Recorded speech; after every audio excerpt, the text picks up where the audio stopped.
안녕하세요. 윤쌤입니다. 에듀윌 간호조무사 실제동영 모의고사 2회 실기문제풀이 하겠습니다. 자, 71번 문제. 전자 애과체온을 측정하는 방법으로 옳은 것은 자, 정답은 1번입니다. 땀은 가볍게 두드려 제거를 해주셔야 됩니다. 자, 우리 체온을 측정을 할 때요. 애과에 있는 땀을 반드시 제거를 해주셔야 되겠습니다. 땀이 있는 상태에서 측정을 하게 되면 체온이 어떻게 나오겠죠? 낮게 측정이 되는 오류를 범할 수 있기 때문에 땀은 반드시 제거를 해주셔야 되는데 여기서 또 기억하셔야 될 한 포인트는 뭐냐? 땀을 닦는 방법이에요. 지금 여기서는 두드려 닦는다라고 했죠. 그래서 땀을 닦을 때 톡톡 수건으로 톡톡 두드려 닦으셔야 되겠고, 자, 오답으로 어떤 얘기가 등장을 하느냐? 비벼 닦는다라는 얘기가 나올 거예요. 오답으로 비벼 닦는다. 자, 비벼서 닦게 되면 마찰이 생기겠죠. 그러면 마찰열에 의해서 체온이 일시적으로 올라갈 수가 있어요. 그렇기 때문에 땀을 제거할 때는 두드려 닦으셔야 돼요. 톡톡 두드려 제거해 주셔야 되지. 비벼서 제거한다. 이렇게 하면 오답이다 라고 보시면 되겠고요. 2번 체온계 측정 부위가 피부에 닿지 않게 위치시킨다 라고 되어 있는데 반드시 닿아야 되겠습니다. 자, 그 다음에 3번 측정 시간은 3분 이내로 한다. 자, 여기서 고민하실 필요 없어요. 전자체온계이기 때문에 측정 시간을 우리가 기다리는 게 아니라 알림음이 울릴 때까지 측정을 해주시면 되겠죠? 자, 그 다음에 4번. 체온 측정 중 팔은 자유롭게 움직이도록 한다. 자, 자유롭게 움직이게 되면 체온이 제대로 측정이 되지 않던지 체온계가 떨어져 버립니다. 자, 그래서 우리가 체온을 측정할 때 팔의 위치도 많이 물어보거든요. 자, 그림에서 보시면 자, 위의 팔을 상박이라고 해요. 상박. 자, 위의 팔 상박은 옆구리에 밀착시키고 아래팔 하박은 지금 어디에 위치해 있죠? 가슴 위에 올라오도록 만들어 주시면 자, 체온계가 겨드랑이에 딱 밀착될 수 있는 자세라고 보시면 되겠습니다. 그래서 체온계가 떨어지면 안 돼서 팔을 몸에 꼭 붙이는 자세, 상박은 옆구리에, 하박은 가슴 위에 몰리는 자세가 정확한 자세가 되겠어요. 자, 체온 측정 후 A 또는 R이라고 기록한다라고 되어 있는데 자, 지금 체온을 측정하는 부위가 애과예요. 애과로 체온을 측정하는 경우에는요. 애과라는 표시 A를 사용을 해주셔야 됩니다. A. 엑실러리의 줄임말이죠. 애과의 줄임말 A를 사용하시고 R은 사용하시지 않습니다. R은 언제 사용하겠죠? R은 렉탈이라는 의미거든요. 직장. 그래서 직장 체온을 측정을 했을 때는 R이라고 표시해 주시고 그 다음에 우리가 구강으로도 체온을 측정하잖아요. 그때는 O라고 표시를 해주시면 되겠습니다. 72번 외과적 무균술의 원칙이 아닌 것은 정답은 4번입니다. 멸균 장비는 허리 아래에서 다뤄야 무균 상태가 유지된다? 아니죠. 멸균 장비는 허리 아래로 내려가게 되면 오염으로 간주를 합니다. 자, 우리는 허리 아래는요. 오염 영역으로 간주하고 있어요. 오염 영역. 그래서 뭐 멸균 장비라든지 자, 그다음에 무균적으로 깨끗이 씻은 손이 허리 아래로 내려가면 우리는 오염됐다라고 간주를 할 수 있습니다. 1번. 멸균 장갑은 손을 씻은 후 깨끗한 소균으로 착용한다. 맞죠? 무균 상태인 물품은 오염된 물질과 접촉하지 않도록 한다. 맞습니다. 무균 상태의 물품은 무균 대 무균만 허용을 하고 뭐 무균 대 오염, 무균 대 습기 다 허용하지 않습니다. 무균 상태는 무균 대 무균만 우리가 무균이라고 정의를 합니다. 자, 3번. 멸균된 물건을 다룰 때는 멸균 장갑을 반드시 착용한다. 맞죠? 멸균 대 멸균. 5번. 외과적 손 씻기 후에는 손끝을 가슴 이하로 내리지 않는다. 자, 여기 그림에 보시면 외과적 손 씻기를 하고 멸균 장갑까지 낀 상태예요. 이 상태에서는 절대로 가슴 이하로 손이 내려가지 않아야 돼요. 가슴 이하로 손이 내려가게 되면 허리 아래로 손이 지금 떨어지는 상태이기 때문에 오염 영역에 들어가게 됩니다. 자, 그다음에 73번은 제가 설명하기 전에 여러분에게 먼저 죄송하다는 이야기를 먼저 전해 드리고요. 자, 여러분 지문에서 지금 보이시는 포자를 삭제해 주시길 바랍니다. 그래서 여러분 해설집도 포자라는 내용을 삭제를 해 주시고요. 여러분께 혼란을 드려서 대단히 죄송합니다. 앞으로는 더욱 꼼꼼히 검수하여서 여러분께 불편이 없도록 제가 노력하겠습니다. 포자는 반드시 삭제해 주세요. 자, 문제풀이 들어가도록 할게요. 다음에서 설명하는 해당 소독제는 손 씻기에 사용이 됩니다. 손 씻기에 사용이 되고 자극성과 독성이 적어요. 개방 상처의 소독에 주로 사용됩니다. 상처 소독. 상처 소독에 주로 사용되고 광범위한 향균 효과가 있어서 세균, 바이러스, 진균, 결핵균에 유효합니다. 정답은 포비돈 아이오딘. 우리는 이걸 베타딘이라고도 부르죠. 자, 베타딘은 이렇게 손 씻기, 적은 독성, 그 다음에 개방 상처의 이용, 광범위한 향균 효과가 있다라는 특징을 가지고 있는데, 자, 여기서 주의할 사항, 포자 아포에는 효과가 없어요. 포자 아포에는 효과가 없다라는 거 꼭 기억을 해주시고요.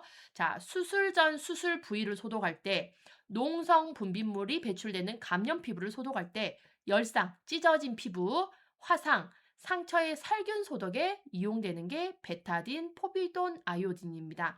자, 우리 피부 소독을 할 때는요, 7.5에서 10%를 사용해요. 그래서 여러분 가정집에 보시면 이렇게 생긴 소독액 보셨을 거예요. 이게 뭐예요, 여러분? 포비돈, 아이오딘, 베타딘을 이야기합니다. 그래서 가정집에 있는 거 보면은요, 10%짜리를 주로 사용해요. 왜냐? 피부에 사용하죠. 상처에 보통 소독할 때 사용을 하기 때문에 10%짜리가 집에 구비가 돼 있을 거고요. 자, 구강 세척과 질 점막.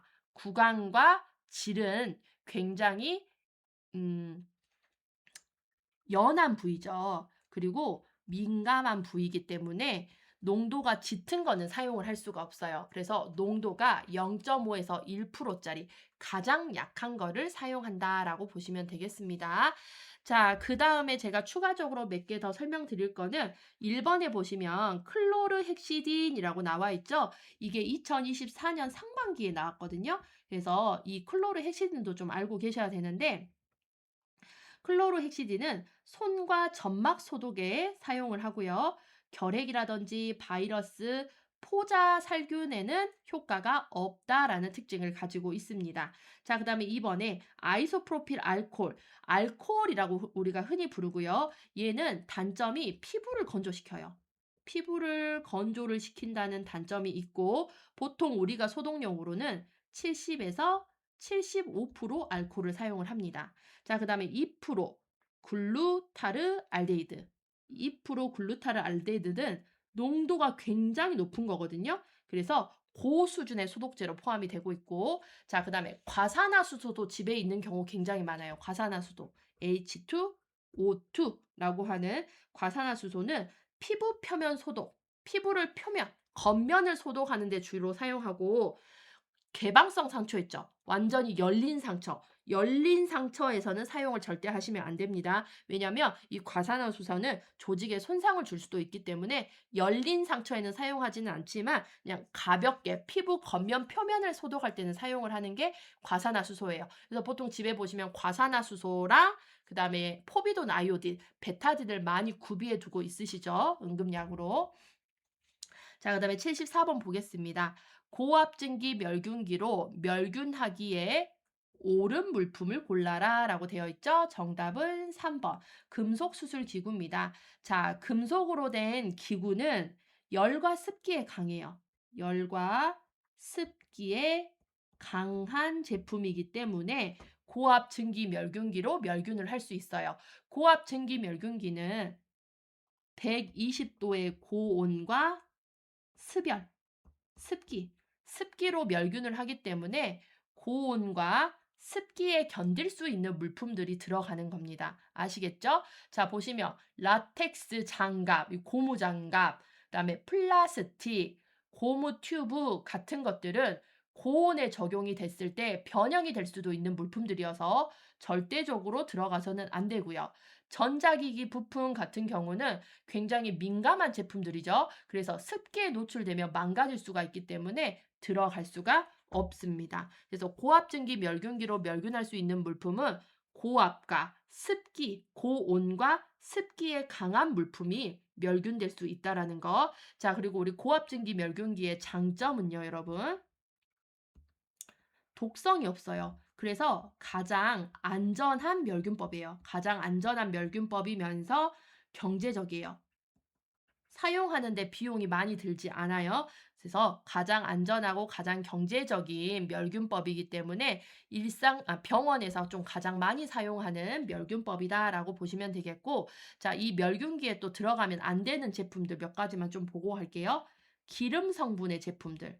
기름 성분은 열이 만나면 분리가 돼버리잖아요. 그래서 오일이라든지 바셀린 같은 성분이 되어 있는 기름 성분들은 고압 증기 멸균기에 들어가면 안 되겠고, 자, 그다음에 휴지라든지 종이 성분 같은 경우는 물에 닿게 되면 녹거나 찢어져 버릴 수가 있기 때문에 얘네들도 고압 증기 멸균기에는 들어갈 수 없습니다. 그래서 고온과 습기에 강한 물품들이 고압 증기 멸균에 사용될 수 있다라고 보시면 돼요. 75번 검사와 관련된 간호보조 활동으로 옳은 것을 골라라. 자, 정답은 5번이 되겠습니다. 복수천자 시행 전에는 환자에게 배뇨를 하도록 해주셔야 돼요. 자, 복수천자라고 하는 거는 복벽에 바늘을 삽입하는 시술이거든요. 자, 그런데 자, 우리 복부 안에는 방광도 들어있고 장도 들어있단 말이에요. 그런데 지금 방광이 소변에 의해서 빵빵하게 부풀어 있는 상태라고 하면 복수천자 하는 과정에서 이렇게 방광을 찌를 수 있을 확률이 높아진다라는 거예요. 그렇기 때문에 안전한 시술이 되게 하기 위해서는 배뇨를 통해서 방광에 있는 소변을 빼주셔야 된다라는 그런 의미라고 보시면 되겠습니다. 안전한 시술을 위해서 복수천자 시행 전에는 환자에게 배뇨를 하게 해서 방광이 빵빵하지 않게 만들어 주셔야 돼요. 자, 그 다음에 1번 정맥혈 체열 후 검사물은 냉장 보관 후 보낸다라고 되어 있는데 정맥혈 체열이라는 거는 혈액 채취 후 혈액 검사 후는 검사물을 즉시 보내주셔야 되겠고요. 2번 요추천자 후 대상자를 바로 걷게 하여 순환을 돕는다라고 되어 있는데 요추천자 후에는요. 뇌 척수액이 유출이 될 수 있어요. 셀 수도 있어요. 뇌척수액이 셀 수 있기 때문에 뇌척수액 유출 방지를 위해서 요추 천자 후에는 반드시 앙와이를 통해 환자를 하루 정도 안정을 시킵니다. 아시겠죠? 만약에 뇌척수액이 유출되고 하게 되면 두통 발생도 되기 때문에 반드시 요추 천자 후에는 무슨 자세? 앙와이를 통해서 안정을 해주셔야 돼요. 요거 시험에 잘 나오는 또 포인트입니다. 자, 3번. 대변 검체는 상온에서 하루 보관 후 검사실로 보낸다라고 되어 있는데, 자, 혈액도 마찬가지고 대변도 마찬가지고 객담도 마찬가지고 이런 것들을 검체라고 하거든요. 우리가 검체를 채취를 하잖아요.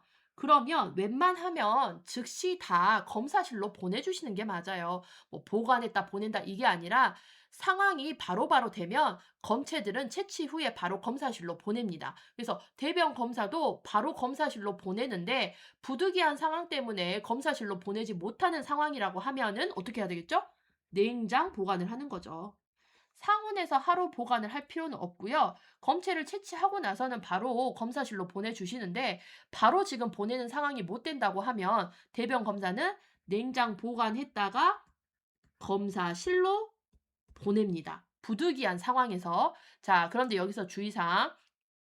대변 검체 중에 아메바 검사를 같이 포함해서 하는 대변 검사가 있어요. 그러면 아메바 검사를 하는 대변 검사, 아메바가 포함된 대변 검사는 보관할 때 냉장 보관이 아니라 얘는 실온 보관입니다. 요거는 좀 기억을 해주세요. 자, 그 다음에 4번.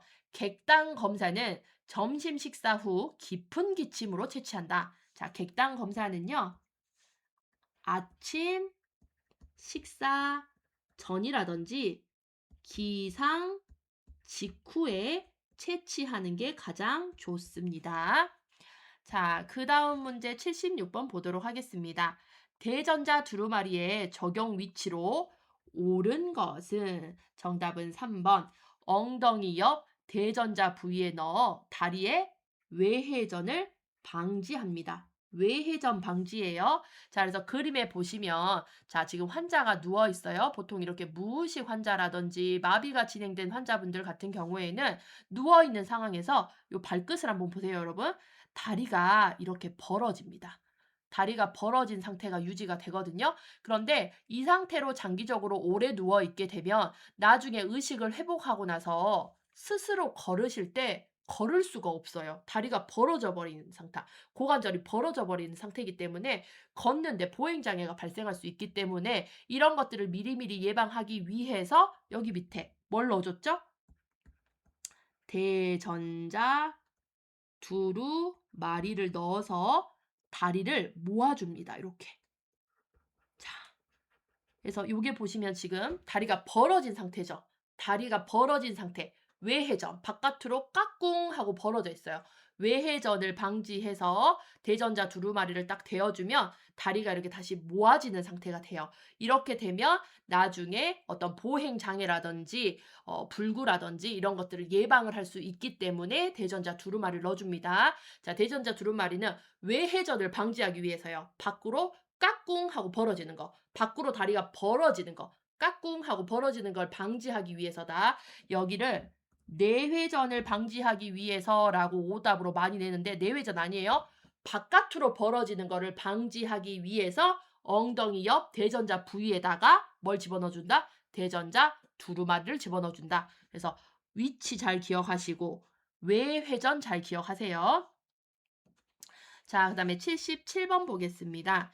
미온수 목욕 방법으로 옳은 것은 정답은 3번 목정맥, 겨드랑이, 서해부 등 큰 혈관이 지나가는 부위를 중점적으로 닦아줘요. 우리가 미온수 목욕이라고 하는 거는 해열을 위해서 사용하죠. 열을 내리는 방법으로 사용을 하는데 자, 효과적으로 정맥들, 큰 혈관이 지나가는 부위가 목, 겨드랑이, 그 다음에 서해부라고 하는 건 여러분 우리 팬티 라인 있죠? 팬티 라인이에요. 팬티 라인 있는 쪽, 앞에 쪽이에요. 그래서 팬티 라인 있는 쪽을 우리가 마사지를 해주시면, 미온수 목욕을 해주시면, 물을 적셔서 해주시면 훨씬 더 해열하는 데 효과가 좋습니다. 빠른 해열을 기대해 볼 수 있는 부위예요. 자, 그 다음에 1번에 보시면 20도 이하에 찬물로 닦아서 체온을 빠르게 내린다라고 되어 있는데 20도는 너무 환자분들이 추위를 느낍니다. 자, 여기서 물의 온도의 기준은 체온보다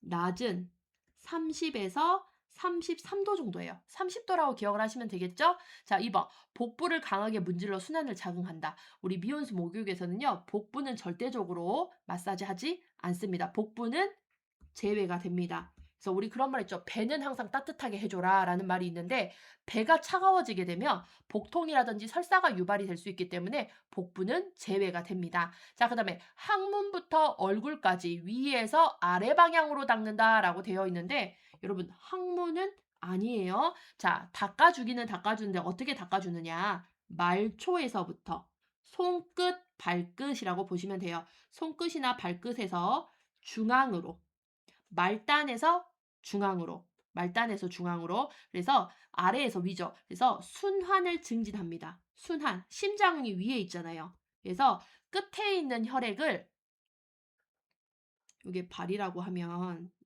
할게요. 이게 발이면 끝에 있는 혈액을 심장으로 올려줘서 순환이 증진될 수 있도록 닦아주시는 거예요. 아시겠죠? 자, 그 다음에 5번. 열이 떨어졌는지 2시간 후에 체온을 측정하는 건 너무 텀이 길어요.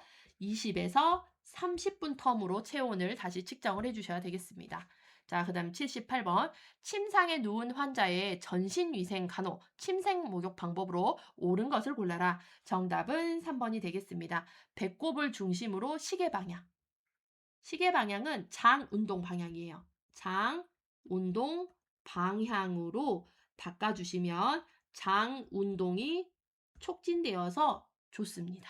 자, 그 다음에 1번. 눈은 바깥에서 안쪽이 아니라 안쪽에서 바깥쪽으로. 자, 코가 이렇게 있고 눈이 이렇게 있으면 눈 안쪽에서 바깥쪽으로 닦아주셔야 돼요. 왜냐? 비루간 관염을 예방하기 위해서 비루간. 자, 여기에 보면 비루관이 있는데, 자, 여기에서 바깥쪽에서 안쪽으로 닿게 되면 더러운 물질들을 비루관에 다 집어넣는 셈이 돼서 비루관에 감염을 유발할 수 있어요. 그렇기 때문에 우리는 반드시 눈을 닦을 때 비루관의 감염 예방하기 위해서 안쪽에서 바깥쪽으로 닦아주셔야 됩니다. 자, 그 다음에 2번을 볼게요. 겨드랑이에서 손끝 방향으로 닦는다라고 되어 있는데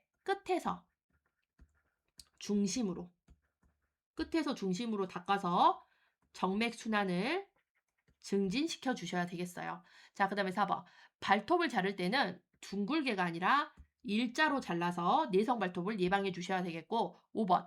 회음부는 프라이버시 유지를 위해서 닦지 않는다라고 되어 있는데 회음부는 반드시 닦아 주셔야 됩니다. 왜냐? 회음부 위생이 청결하지 못할 경우에는 감염, 특히 비뇨기 감염을 유발할 수 있기 때문에 회음부는 닦지 않는다가 아니라 프라이버시를 유지하면서 닦아 주셔야 되겠습니다.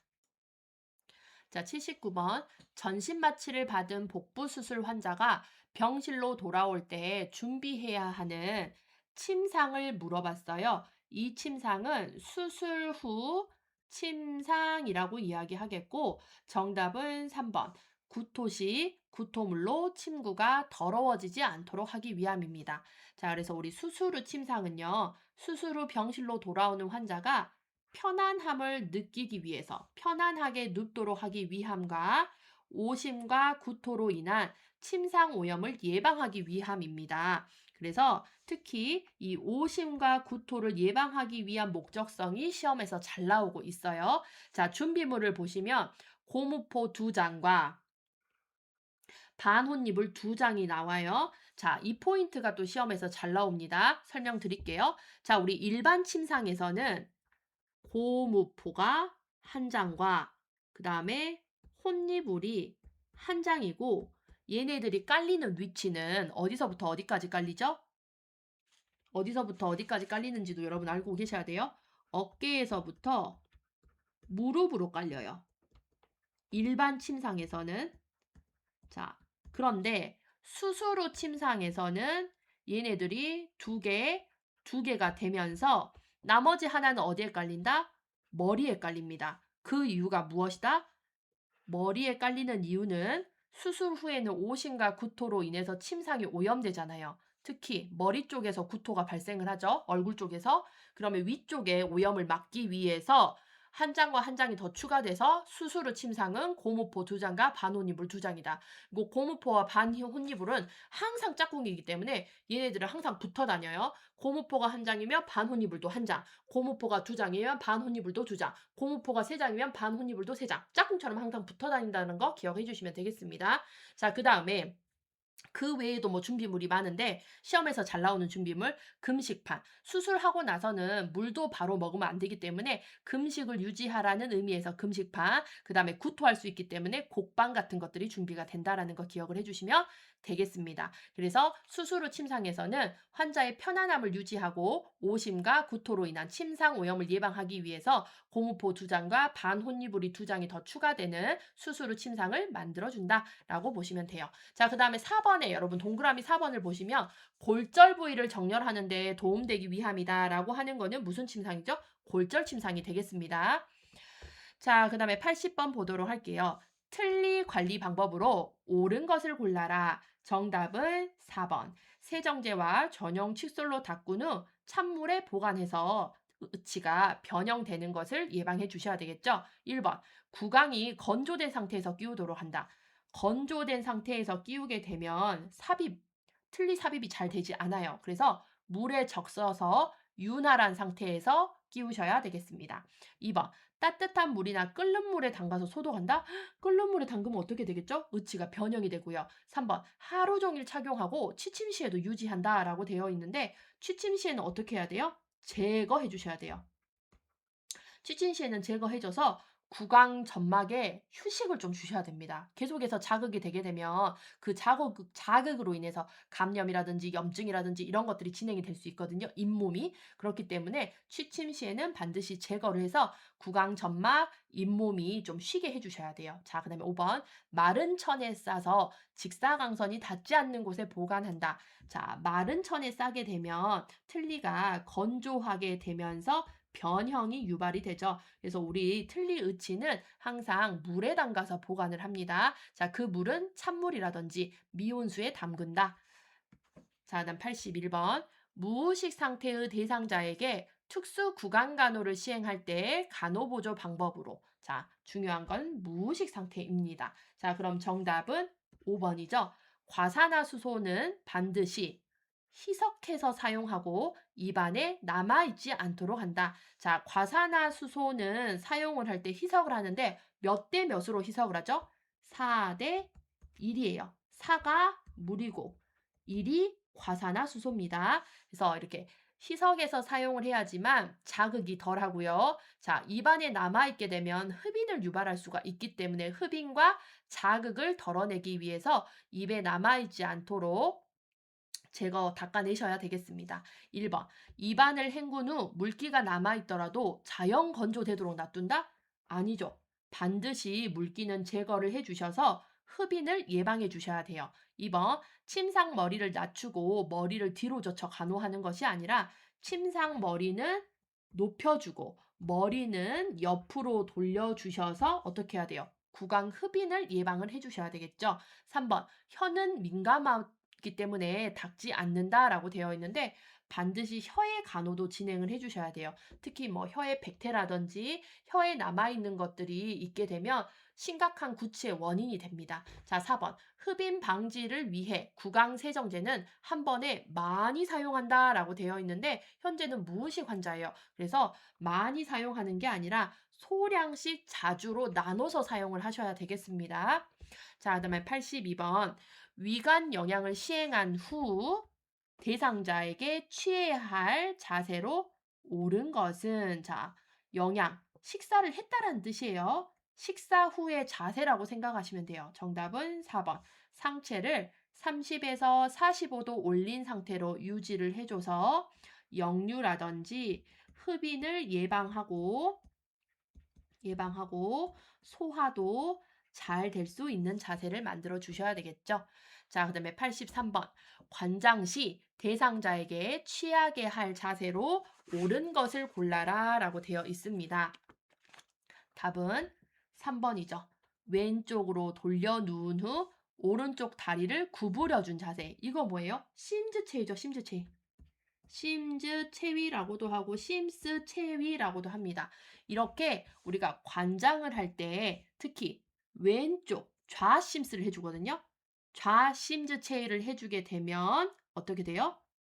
관장 약물이 장으로 잘 흘러 들어가는 자세가 돼요. 흘러 들어가는 자세가 되기 때문에 좌측위로 해준다. 좌심즈 체위를 기억하시면 되겠습니다. 그래서 우리가 심즈 체위를 반 엎드린 자세라고도 이야기도 해요. 자, 그 다음 84번 보도록 하겠습니다. 성인 대상자의 관장시의 간호. 자, 옳은 것은 이라고 되어 있죠. 답은 3번. 관장액은 체온과 유사한 온도로 준비합니다. 자, 그래서 40도 이상 이렇게 기억을 하시면 돼요. 40도 이상. 자, 1번. 관장 후 바로 화장실로 이동시켜 배변하게 한다. 관장 후에는요. 좀 기다려 주셔야 되겠죠. 약물이 변을 부드럽게 만들어 줄 때까지 좀 기다려야 돼요. 약효가 있을 때까지 기다려 줘야 되는데 그 시간은 한 10분 정도. 10분 정도는 우리가 기다려 주셔야 됩니다. 자, 그다음에 2번. 관장통은 항문 높이보다 70cm 이상 높게 둔다. 70cm 이상 높게 되면은요. 너무 높은 상태예요. 40cm. 40에서 60cm. 70cm 이상이게 되면 압력이 높아져서 복통 같은 것들이 유발될 수 있어서 가장 이상적인 높이는 40에서 60, 40을 좀 기억을 해주세요. 자, 그다음에 4번. 관장 중에는 힘을 주도록 격려한다라고 되어 있는데 힘을 주게 되면 관장하는 액이 다시 역류를 해버릴 수 있어요. 그렇기 때문에 반드시 이완, 힘을 빼게 한다. 5번 관장 시 대상자의 체위는 자꾸 등장하죠. 좌, 심즈 체위, 반 엎드린 자세를 취하게 해준다라고 보시면 돼요.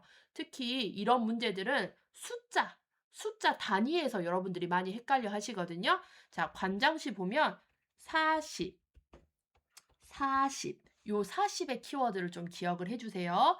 관장통의 높이 40, 그 다음에 관장액의 온도 40. 40을 기준으로 좀 기억을 해주시면 수월하겠습니다.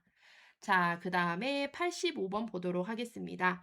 자연적으로 배뇨를 유도하거나 돕는 간호 방법으로 옳은 것은 정답은 4번이죠. 자, 자연 배뇨 유도. 자연 배뇨 유도, 흐르는 물소리를 들려주거나 손에 따뜻한 물을 대어준다. 그래서 우리 이완요법을 통해서 배뇨하도록 만들어주는 거고요. 자연스럽게. 1번에 보시면 방광의 소변이 차지 않도록 유치 도뇨관을 한다. 도뇨관, 최후의 수단이라고 했어요. 주기적으로 단순 도뇨를 시행해서 배뇨를 유지한다. 도뇨관, 지금 보시면 1번과 2번은 인공 도뇨를 한 거예요. 인공 도뇨관을 넣어서 소변을 배뇨를 해주는 건데 자연 배뇨를 유도하는 방법은 그야말로 자연적으로 환자가 배뇨할 수 있는 환경을 만들어주는 거고 인공 도뇨관은 인공적으로 관을 넣어서 소변을 빼는 거기 때문에 인공 도뇨를 했을 경우 비뇨기 감염의 확률이 높아져서 이거는 정말 자연 배뇨를 유도했음에도 불구하고 환자가 소변을 못 본다 했을 때 최후의 수단으로 쓰셔야 됩니다. 자, 3번. 이뇨제 투여로 강제로 배출한다.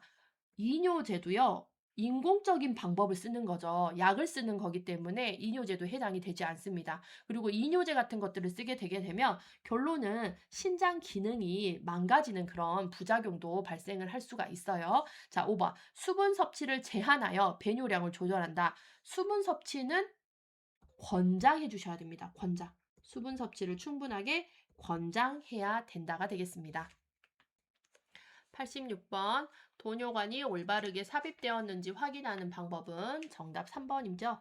도뇨관 삽입 후 소변이 자연스럽게 배출되는지를 보는 겁니다. 도뇨관의 목적이 소변의 배출이기 때문에 자연스럽게 소변이 나오면 도뇨관이 올바르게 방광에 들어갔구나라는 것을 생각해 볼 수가 있어요. 자, 밑에 보시면 유치 정체 도뇨관 삽입 전 우리가 확인해야 될 사항을 좀 보고 넘어가도록 하겠습니다. 자, 삽입 전에는요, 여러분. 삽입 전에 유치 도뇨관 끝에 달린 여기 풍선 보이시죠? 이 풍선이 이상이 있는지 유무를 확인하기 위해 주사기에 중류수를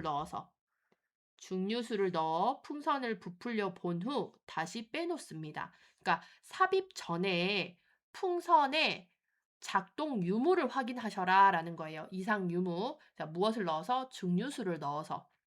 그 다음에 도뇨관 삽입 후에는 도뇨관이죠.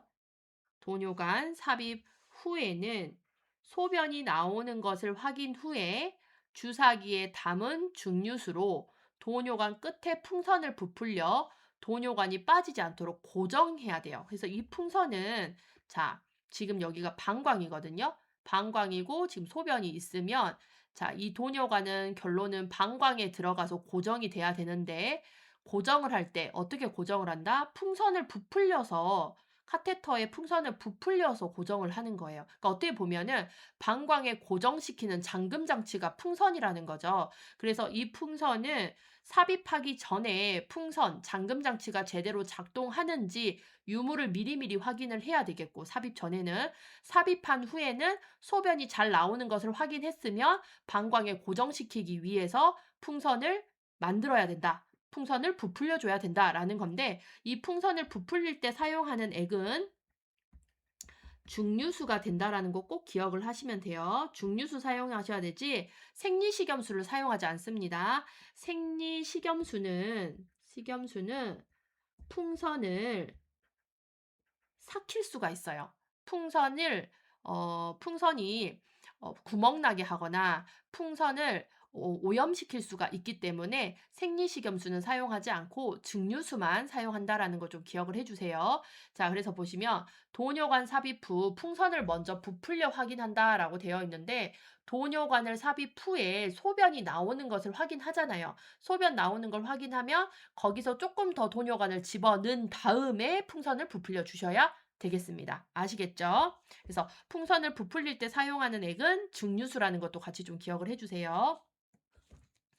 자, 그다음에 87번 보시면 복수천자 시행 시 환자의 체위를 물어봤습니다. 정답은 4번 좌위. 좌위는 앉은 자세를 이야기를 하는데요. 자, 복수천자를 시행할 때는 좌위도 시행이 될 수 있지만 앙화위도 할 수 있다라는 거 꼭 기억해 주세요. 앙화위는 이렇게 반듯하게 눕는 자세고 좌위는 이렇게 상체를 세워서 앉는 자세다. 그래서 복수천자 시행을 할 때는 자위, 자위는 또 반자위라고도 이야기해요. 반자위, 그 다음에 이렇게 눕는 앙화위, 두 자세 중에 한 자세를 선택해서 시행을 하는데 최근에는 앙화위를 더 많이 선택해서 시술을 진행을 합니다.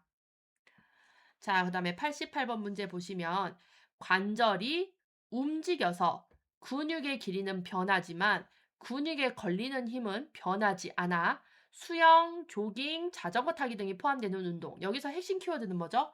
관절이 움직여서라고 되어 있어요. 관절이 움직이는 운동은 등장성 운동입니다. 4번 등장성 운동. 그래서 이 등장성 운동에는 수영, 조깅, 자전거 타기, 그다음 뭐 계단 오르기, 우리가 일상생활에서 움직이는 행동들이 다 등장성 운동이라고 보시면 되겠고요. 자, 여기서 구분하셔야 되는 거 등척성 운동입니다. 자, 등척성 운동이라고 하는 거는 제가 말씀드렸죠. 운동하는 척하는 운동. 그래서 관절이 움직인다, 움직이지 않는다? 움직이지 않아요. 뭐만 움직이는 거예요? 근육에 힘만 줬다가 빼는 그런 운동이에요. 근육에 힘을 줬다가 빼면서 근육을 강화시키는 운동이기 때문에 그냥 상대방이 봤을 때 이 사람 운동하는 거야? 라고 생각할 수 있다라는 거죠. 운동하는 척 하는 운동이기 때문에. 자, 그래서 대표적인 운동에 여러분 케겔 운동, 케겔 운동. 자, 골반강에 힘을 줬다가 빼줘. 줬다가 빼고요. 여러분 지금 다 앉아서 한번 해보세요. 앉아서 골반강에 근육에 힘을 줬다 뺐다 하는 거는 등척성 운동입니다. 아시겠죠? 이런 케겔 운동 같은 것들. 근육에 힘을 줬다가 빼서 근육만 강화시키고 관절은 움직이지 않는 운동을 등척성 운동이에요. 그래서 우리 등장성 운동과 등척성 운동을 구분할 때는 관절의 유무에 따라서 구분을 하신다라는 거 기억하시면 되겠습니다. 자, 그 다음에 89번을 볼게요. 오른쪽 편마비가 있는 환자를 침대에서 휠체어로 이동할 때 간호보조 활동으로 옳은 것을 고르라고 했습니다. 답은 5번. 발받침대는 환자 다리에 걸리지 않도록 젖혀놓는다. 자, 이렇게 젖혀놓지 않았을 경우에는요, 발받침대에 다리가 걸려서 넘어지는 낙상 사고가 발생을 할 수 있기 때문에 발받침대를 젖혀서 낙상 사고를 예방해 주셔야 되겠습니다. 실질적으로 이 발받침대를 젖혀놓지 않으면 환자뿐만 아니라 도와주는 간호조무사도 발받침대에 걸려서 넘어질 수가 있어요. 실질적으로 저도 여기에 걸려서 넘어져가지고 크게 다친 적이 있습니다. 자, 그 다음에 1번. 휠체어를 환자의 오른쪽 침대 난간에 붙인다라고 되어 있는데 현재 이 환자는 오른쪽에 편마비가 있는 환자이기 때문에 환자의 어느 쪽에 붙이셔야 되겠죠? 오른쪽이 아니라 건강한 왼쪽 침대 난간에 45도 비스듬히 놔주셔야 환자가 휠체어를 잡고 움직일 수가 있어요. 휠체어를 지지대로 잡고 움직이기 위해서 환자의 건강한 쪽에 배치를 합니다. 2번, 바퀴 잠금 장치를 해제한 상태로 준비한다. 바퀴가 달린 것들은 무조건 잠금 장치를 해주셔야 돼요. 잠금 장치. 그래서 환자 침대 옆에 붙인 다음에 잠금 장치 해주시고 간호조무사의 무릎으로 환자의 왼쪽 무릎을 지지하는 것이 아니라 왼쪽은 현재 건강하기 때문에 건강하지 않은 오른쪽을 지지해 주셔야 돼요. 오른쪽을 지지해 주셔야 되겠고 4번 왼쪽 팔을 옆에서 부축한다. 왼쪽 팔을 옆에서 부축한다. 왼쪽을 부축할 게 아니라 어디를 부축해 주셔야 되겠죠? 불건강한 오른쪽을 부축해 주셔야 되겠습니다. 자, 그 다음에 90번 볼게요. 신체 보호대 사용에 대한 설명으로 옳은 것을 골라라 라고 되어 있죠. 정답은 3번. 보호대 사용에 대한 설명과 보호자 동의가 필요하다. 우리 신체 보호대를 할 때는요, 인권 문제가 섞여 있기 때문에 반드시 동의가 필요합니다. 동의서 있으셔야 돼요. 자, 1번. 간호조무사의 판단으로 시행 가능하다. 이거는 간호조무사가 판단할 일이 아니라 반드시 의사 처방하에 진행이 되셔야 돼요. 처방이 있어야지만 보호대를 할 수가 있습니다. 2번 필요시 처방, PRN이라고 하거든요. PRN 처방만으로도 사용이 가능하다. 자, 우리 신체 보호대는요. PRN 처방을 원칙으로 허용하지 않습니다. PRN을 허용하지 않는데 예외적인 사항은 있어요. 환자의 돌반적인 이상 행동으로 자해 또는 다른 사람에게 상해를 입힐 우려가 예측되는 환자일 경우에는 예외적으로 PRN이 적용될 수 있지만 그냥 기본적으로 원칙적으로는 PRN 허용되지 않는다. 단 예외적인 사항은 존재하더라. 이렇게 보시면 되겠습니다. 4번 보호대는 쉽게 풀릴 수 있도록 느슨하게 묶는다. 자, 보호대가 쉽게 풀려버리면은요. 낙상 사고의 위험성이 굉장히 높아집니다. 그 다음에 다른 위험에 노출될 수 있는 가능성이 굉장히 높기 때문에 절대 쉽게 풀리도록 묶으셔서는 안 되겠고요. 쉽게 풀리지 않되 환자의 혈액순환을 방해하게 묶어서는 안 되겠죠. 이게 중요한 포인트죠. 자, 그 다음에 5번 뼈 돌출 부위는 단단하게 고정하여 움직이지 않도록 한다라고 되어 있는데 뼈 돌출 부위는 단단하게 묶으시면 안 되고요. 직접적인 압박이 되지 않게 패드를 대어 보호해 주셔야 돼요. 그래서 뼈 돌출 부위에 욕창이 발생하지 않게 욕창을 예방을 해 주셔야 되겠습니다. 자, 그 다음에 91번을 보도록 할게요. 얼음물 주머니의 목적으로 옳은 것을 골라라 라고 되어 있죠. 자, 냉의 효과를 물어보는 문제입니다. 정답은 4번. 혈관 수축을 도와서 얼음 주머니는 지혈의 효과를 볼 수가 있어요. 자, 1번. 부종을 증가시킨다 라고 되어 있는데 우리 부종이 심하면 냉찜질 해주죠. 부종을 완화해 주고요. 근긴장도를 감소해 주는 것이 아니라 근긴장도를 높여 주거든요. 자, 그래서 언제 사용이 되느냐? 여러분, 염자시 응급 상황에서 24시간 이내에는 얼음 주머니 해주시는 거 아시죠? 그래서 근긴장도를 올려주기 위해서 염자시라든지 두통일 때 사용을 하고 그 다음에 대사 활동을 증가시킨다라고 되어 있는데요. 대사 활동을 감소시킵니다. 자, 냉은 체온을 낮추기 때문에 대사 활동을 감소시킨다. 자, 그 다음에 관절 활액 점도를 증가시켜요. 점도 증가. 쉽게 설명드리면 관절 활액이 여러분 우리 풀 있죠. 풀이라고 생각하시면 돼요. 우리가 붙이는 풀, 끈적끈적한 풀인데 이 풀을 차가운 데 놔두잖아요. 그러면 더 끈적끈적해지는 거 아시죠? 풀을 차가운 데 놔두면 더욱더 끈적끈적해져요. 이게 점도가 증가한다라는 거고 풀을 따뜻한 데 두시면 물처럼 더 묽어집니다. 그럼 점도가 더 낮아진다라고 표현을 할 수가 있어요. 아시겠죠? 자, 그 다음에 92번 보시면 섭취량으로 기록하지 않는 것은 답은 5번. 가글로 뱉은 가글에. 자, 우리 가글은요. 삼키지 않고 뱉잖아요. 그러니까 가글은 최대의 흡수가 되지 않기 때문에 섭취량으로 기록하지 않습니다. 자, 입으로 섭취한 얼음 같은 경우는 얼음의 2분의 1, 얼음 용량의 2분의 1을 섭취량으로 기록을 하고요. 2번, 정맥으로 통해 투여된 수액. 정맥으로 통해 투여된 수액은 비경구 섭취량. 입으로는 먹진 않았지만 정맥으로 들어갔기 때문에 비경구 섭취량으로 포함시킵니다. 비위관을 통해 주입된 영양액도 포함하고요. 복막 투석 시 주입된 복막 주입액도 섭취량으로 기록을 합니다. 93번 환자의 섭취량 및 배설량 기록 방법으로 옳은 것은 정답은 3번. 정확한 계측기구를 사용하여 측정한 수치를 기록해야 돼요. 정확하게 기록을 해주셔야 되겠죠? 그래서 계측기구로 많이 이용되는 게 계량컵, 계량컵이라든지 그 다음에 우리 그 미니 전자 저울 있죠? 이런 것들을 통해서 정확한 계측을 해서 기록을 합니다. 1번 개인적으로 사용하는 기호나 약어로 기록한다. 우리 기록을 할 때는요. 개인적인 것들은 사용하지 않아요. 표준화된, 약속된 약어를 사용을 하셔야 되겠죠. 자, 그 다음에 나중에 섭취할 예정인 음식약까지 포함하여 기록한다. 미리 기록한다라는 얘기인데 미리 기록하지 않습니다. 자, 그 다음 4번. 연필을 사용하여 수정이 가능하도록 작성한다. 연필 사용 안 하죠?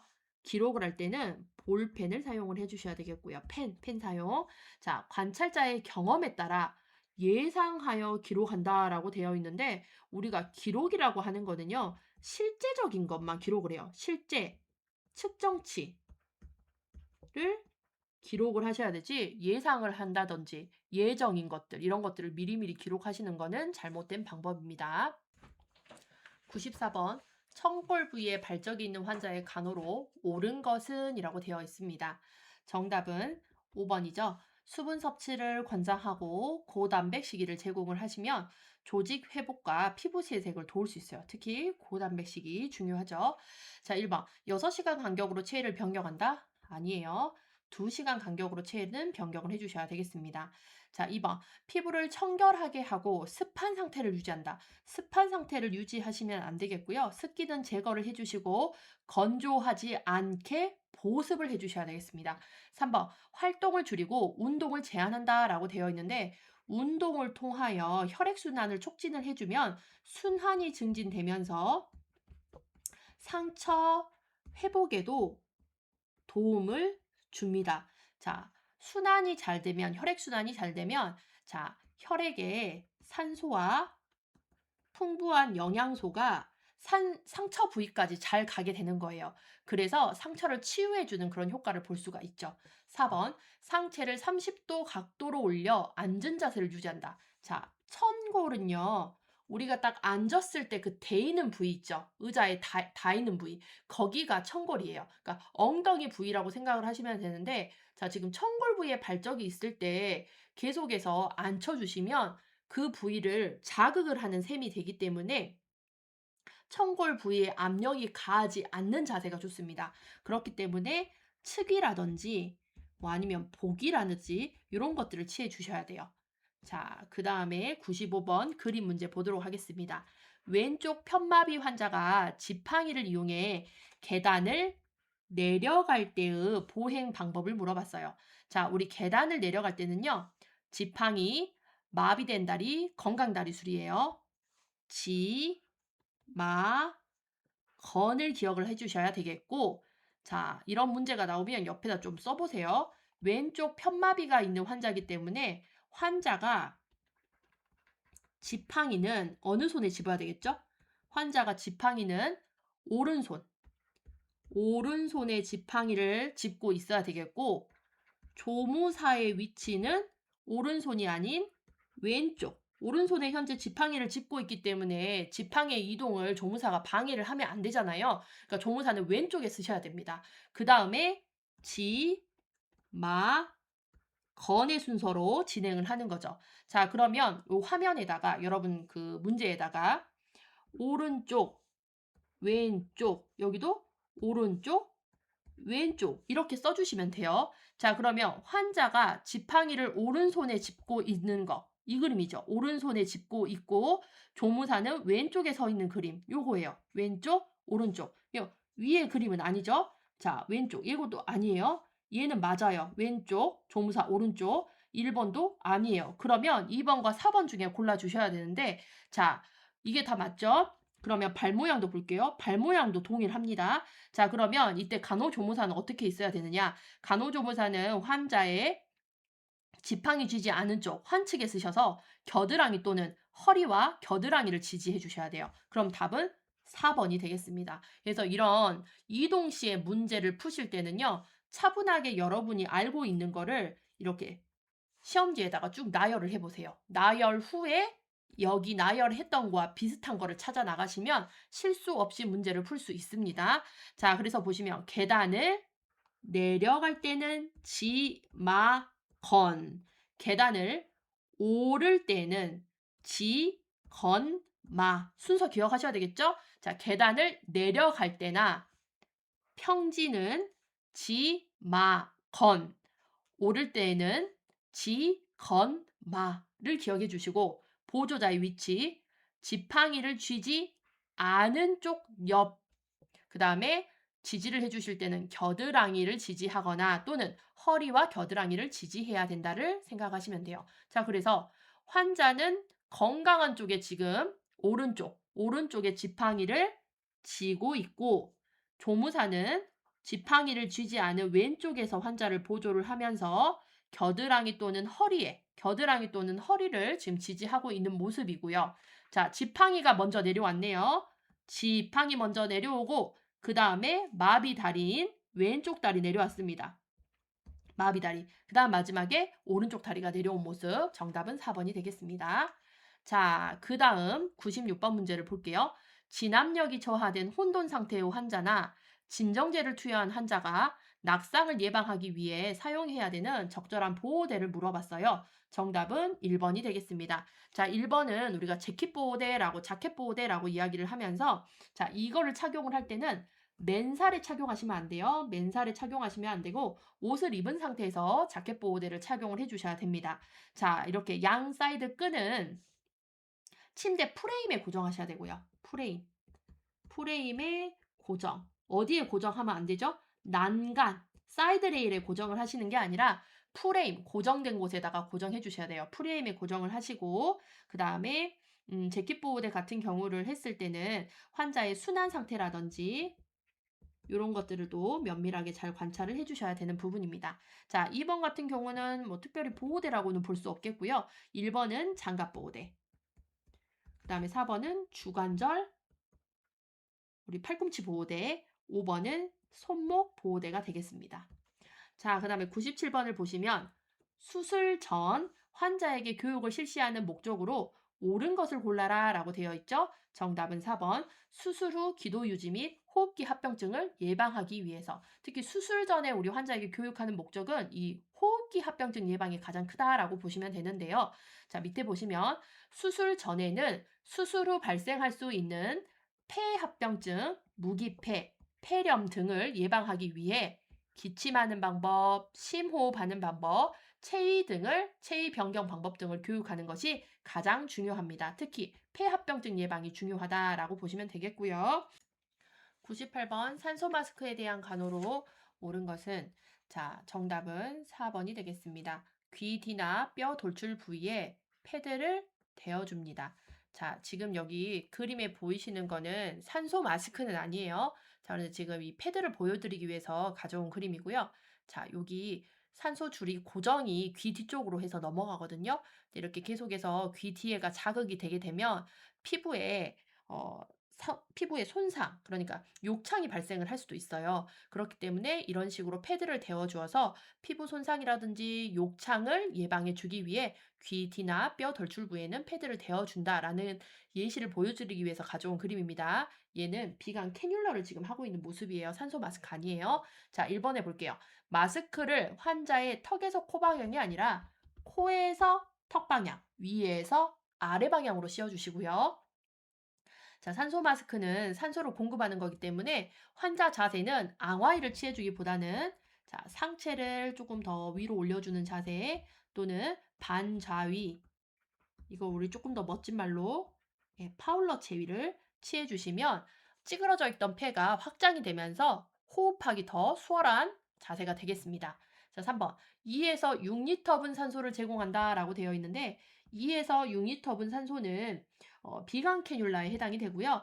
우리 산소 마스크 같은 경우에는요. 6에서 8리터 제공합니다. 자, 5번 눈 자극을 방지하기 위해 눈 쪽 부분을 헐렁하게 씌우시면 눈이 자극이 됩니다. 건조한 산소가 눈에 닿으면서 눈을 건조하게 만들기 때문에 반드시 꼭 맞게 씌워주셔야 되겠습니다. 자, 99번 전동 환자에 대한 간호로 옳은 것을 골라라. 전동이라는 거는 병동을 옮기는 걸 얘기해요.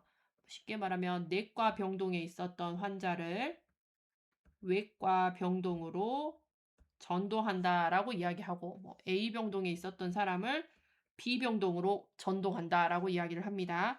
답은 5번. 환자의 기록지 및 전동 물품을 이동 병동으로 옮겨주는 거예요. 자, 1번. 의사 처방과는 무관하다가 아니라 반드시 의사 처방 하에 전동을 합니다. 2번. 환자가 편안한 시간에 전동하는 것이 아니라 자, 우리 전동이라고 하는 거는 어떤 병동 상황이라든지 인계 일정 이런 것들이 다 맞아야 되기 때문에 계획된 시간에 모든 것이 다 완벽하게 맞는 계획된 시간에 이동을 하는 것이지 환자 시간에 맞춰서 이동하는 게 아니에요. 자, 3번. 환자 물품 및 남은 약은 폐기한다라고 되어 있는데 자, 전동하는 병동에 환자 물품이랑 남은 약을 갖다가 옮겨줍니다. 자, 4번. 의무 기록지는 정리하여서 원무과로 보내는 것이 아니라 이동하는 병동으로 가져다 주시거나 인계해 주시면 되겠어요. 자, 그 다음 100번. 다음 대화와 관련이 깊은 치료적 의사소통은 환자분 성함은 어떻게 되세요? 오늘 기분은 어떠신가요? 같은 건 여러분 뭐죠? 개방형 질문입니다. 자, 개방형 질문이라고 하는 거는 상대방의 자유로운 응답을 이끌어내는 질문이에요. 환자분 성함이 어떻게 되세요? 라고 물어보면 나는 윤뭐뭐입니다 라고 이야기를 하겠고 오늘의 기분은 어떠신가요? 라고 물어보면 오늘은 굉장히 기분이 좋네요 라고 하면서 자기의 기분이라든지 어떤 감정 표현이라든지 이런 것들을 이야기를 할 수 있어요. 이끌어낼 수 있는 질문이라는 거죠. 그래서 치료적 의사소통의 개방형 질문 너무너무 잘 나오기 때문에 여러분이 꼭 알고 계셔야 되는 부분이고요. 자, 101번. 약물 투여 5가지 원칙으로 옳지 않은 것은 답은 5번 정확한 조무사가 되겠습니다. 자, 우리 약물 투여 5가지 원칙 파이브라이트라고 이야기하는 거는 정확한 약물을 정확한 용량으로 정확한 경로로 정확한 환자에게 또 하나 정확한 시간에 맞춰서 약물을 투여를 하셔야 되겠어요. 그래서 약물 투여 과정을 반드시 지켜야 돼요. 약물 투여 과정. 5가지 원칙을 반드시 지켜서 투약 사고를 예방하셔야 되겠습니다. 정확한 약물, 정확한 용량, 정확한 경로, 정확한 환자, 정확한 시간을 지켜주셔야지만 투약 사고를 우리는 예방을 할 수 있어요. 자, 그 다음에 102번 보겠습니다. 투약 과오를 예방하기 위한 간호 방법으로 옳은 것은 답은 5번이죠. 인슐린 바이알은 양손바닥 사이에 굴려서 혼합을 하셔야 기포가 발생하지 않고 정확한 용량을 우리가 뺄 수 있어요. 정확한 용량을 사용할 수 있습니다. 그래서 보통 약물을 섞어줄 때 아래 위로 이렇게 흔들어 주잖아요. 흔들어 주는데 인슐린 같은 경우는 아래 위로 흔들게 되면 기포가 발생해서 정확한 용량을 측정할 수가 없습니다. 그래서 인슐린은 반드시 양 손바닥 사이에 넣어서 굴려서 혼합을 하셔야 돼요. 1번. 액체약은 눈높이보다 낮게 하여 용량을 측정하는 것이 아니라 눈높이랑 같이 눈높이에서 측정을 하시고 2번. 실업제를 투약한 직후에는 음료를 제공하지 않습니다. 직후에 바로 음료 주지 않고요. 실업제 먹은 후에 좀 시간이 지나서 음료를 제공해 주셔야 되는데 그 이유는 뭐냐? 실업제가 입안, 구강에 남아 있으면서 국소 효과를 발휘할 수도 있어요. 국소 효과라든지 충분한 흡수를 유도할 수 있기 때문에 바로 직후에 음료 제공하는 것은 잘못된 방법입니다. 그래서 구강 점막의 흡수와 효과를 방해할 수 있기 때문에 바로 직후에 음료 제공하지 않습니다. 자, 3번. 강심제를 투여할 때는 호흡수를 측정하는 것이 아니라 심장이기 때문에 맥박수를 측정하고 맥박수가 60회 미만이면 투여를 하지 않으셔야 되겠죠? 자, 4번. 인슐린은 피내 주사하며 같은 부위에 반복 투여하는 것이 아니라 인슐린은 피하 주사를 하셔야 되겠고 같은 부위에 반복 투여하지 않습니다. 같은 부위에 계속해서 반복하게 되게 되면 조직 손상을 유발할 수가 있기 때문에 같은 부위가 아닌 다른 부위에 돌려가면서 주사를 해 주셔야 돼요.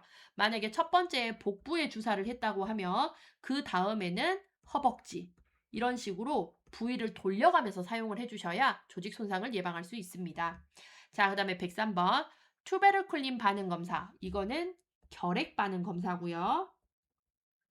알레르기 반응 확인. 요것도 검사 방법이죠. BCG 예방 접종. BCG는 결핵 예방 접종, 약물 반응 검사, 약물 과민 반응 검사가 알레르기 검사거든요. 알러지 검사 등에 사용되는 투약 방법은 보통 이렇게 검사 어떤 진단에 의해서 사용하는 투약은요. 피내 주사입니다. 피내 주사. 피내 주사. 자, 그리고 보시면 지금 결핵과 관련된 주사들은 피내 주사라는 걸 또 볼 수 있어요. 보통 우리 예방 접종은 근육 주사가 많거든요. 근육 주사가 많은데 결핵 BCG는 유일하게 피내 주사라는 거. 요거 좀 기억을 해 주세요. 예전 시험에 BCG 예방 접종은 어디로 주사하냐라고 물어봤더니 학생들이 예방 접종이니까 근육 주사 한다고 해서 굉장히 많이 틀린 해가 있었는데 BCG 결핵 예방 접종은 유일하게 피내 주사라는 거를 꼭 기억해 주시고 피내 주사는 어떤 약물의 투여 목적보다는 이렇게 검사, 진단의 목적으로 많이 사용합니다. 검사, 진단의 목적으로 많이 사용하는 투약 방법이에요. 자, 그 다음에 104번 임종의 5단계를 순서대로 나열하여라. 암기를 하셔야 되는 부분인데 이 해를 통해서 암기를 하시면 섞일 일은 없어요. 자, 내가 처음에 어, 완치되질 않는 암 말기라고 진단이 됐어요. 그럼 어떤 생각부터 드시겠죠? 막 부정됩니다. 이 의사 잘못 나를 진단한 거 아니야? 말도 안 돼. 내가 암이라니. 막 이러면서 그 상황을 부정해요. 가장 먼저 부정. 그 다음에 화를 주체 못합니다. 분노. 화가 엄청나게 많이 생기고요. 그 다음에는 협상에 들어가요. 내가 죽더라도 조금만 더 살게 해주세요. 우리 딸 시집 보낼 때까지만 살게 해주세요. 라고 하면서 협상을 하고요. 그 다음에는 우울, 마지막에는 받아들입니다. 수용. 그래서 편안하게 내가 죽을 수 있길 바랍니다. 라고 이렇게 해요. 그래서 부분, 협, 우수. 부분, 협, 우수. 처음에는 부정을 해요. "헉, 내가 죽는다고? 내가 암이라고? 하면서 부정을 했다가 왜 하필 나한테 이러는 거야? 이렇게 하면서 분노를 하고 내가 받아들일 테니 어느 기간, 일정 기간 동안만 나를 살게 해달라라고 하면서 협상을 하고요. 그 다음에 깊은 우울, 그 다음에 최종적으로는 수용을 합니다. 정답은 3번 부정, 분노, 협상, 우울, 수용. 자, 그 다음 마지막. 호스피스 환자의 간호로 옳은 것을 골라라. 정답은 4번. 환자와 가족의 정서적, 영적 지지를 제공을 합니다.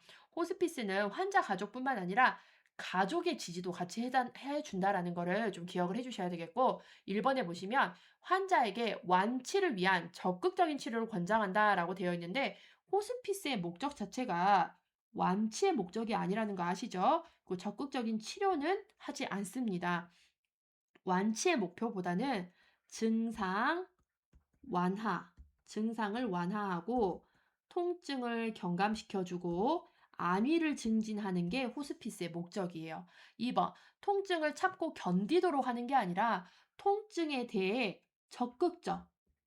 적극적 통증 관리를 해줍니다. 그래서 우리 환자분들이 편안함을 느낄 수 있도록 해주시고요. 3번, 환자보다 가족의 의사를 우선적으로 봐서 간호계획을 세운다라고 되어 있는데 호스피스는 환자를 중심으로 가셔야 되겠죠. 환자를 우선시 하셔야 됩니다. 5번, 죽음에 대해서 이야기하는 것을 금기하고 피한다라고 되어 있는데 죽음에 대해서는 이야기를 자연스럽게 죽음에 대해서 이야기하고 이 죽음에 대해서 받아들일 수 있도록 수용할 수 있는 시간을 가질 수 있도록 만들어주는 게 호스피스 환자의 간호라고 보시면 되겠습니다. 자, 여러분 여기까지 해서 우리 2회 모의고사 실기 풀이는 종료됐습니다. 자, 오늘도 수고 많으셨고요. 자, 도움이 되셨다면 구독과 좋아요 부탁드리면서 다음 시간에 더욱더 유익한 내용으로 찾아뵙겠습니다. 수고하셨습니다.